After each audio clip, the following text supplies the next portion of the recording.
মানুষের তাকদীরের কোনো চেঞ্জ হয় না। আর তাকদীরু লা ইয়ারুদ, তাকদীরের কোনো চেঞ্জ হয়? মহাবিশ্ব সৃষ্টির 50,000 বছর আগে আমাদের তাকদীর লিখে রেখেছে কে? আল্লাহ। এই তাকদীরের কোনো চেঞ্জ নাই।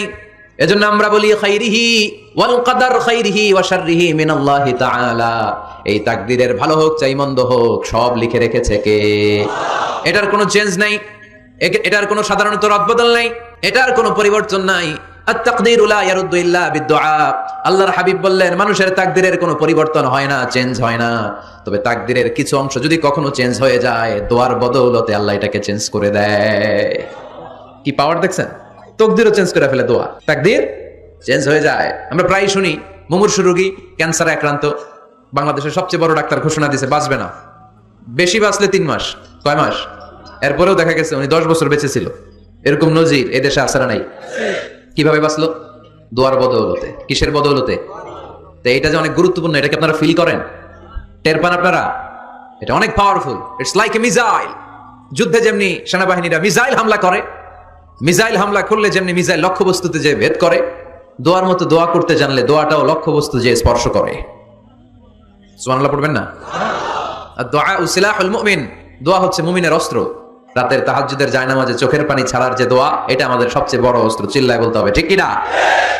এর চেয়ে দামি অস্ত্র আমাদের নাই। এটাই মুমিনের সবচাইতে বড় হাতিয়ার। দুনিয়ার সব কিছুর খেলা যেখানে শেষ, সব কিছুর কারিশমা যেখানে শেষ, ওইখান থেকে দোয়ার কারিশমা শুরু হয়ে যায়। এজন্য আল্লাহ বলেন ক্বালা রাব্বুকুম উদউনি আস্তাজিব লাকুম। ও আমার গোলাম, তুমি আমারে ডাকো, আমার কাছে প্রার্থনা করো, আমার কাছে হাত তুলে চাও, চাওয়ার মতো চাইলে সব আমি দিয়ে দেব। আবার আল্লাহ বলেন ওয়াইদা সাআলাকা ইবাদি আন্নী ফাইন্নী করিব উজিবু দাওয়াতাদ দাঈ ইযা দাআন ফালিয়াস্তাজিবু লি ওয়ালিউমিনু বি লাআল্লাহুম ইয়ারশুদুন। ও নবী, আমার বান্দারা যখন বলে আমি কোথায়, আপনি বলে দেন আমি একেবারে কাছে। আল্লাহ কি কাছে না দূরে? সবাই বলেন কাছে না দূরে? ইযা সাআলাকা ইবাদি আন্নী ফাইন্নী করিব উজিবু দাওয়াতাদ দাঈ ইযা দাআন। ডাকতে দেরি, আমি ডাকে সাড়া দিতে দেরি হয় না। আপনি জীবনে যত দোয়া করবেন সব কবুল করে কে? আল্লাহ। অনেকে দোয়া করে আবেগ নাই, আছে না নাই?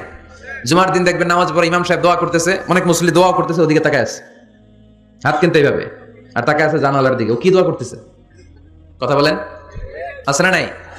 এজন্য দোয়াটা করবেন কায় মনোবাক্যে, খুব আন্তরিকতা দিয়ে, হৃদয় থেকে।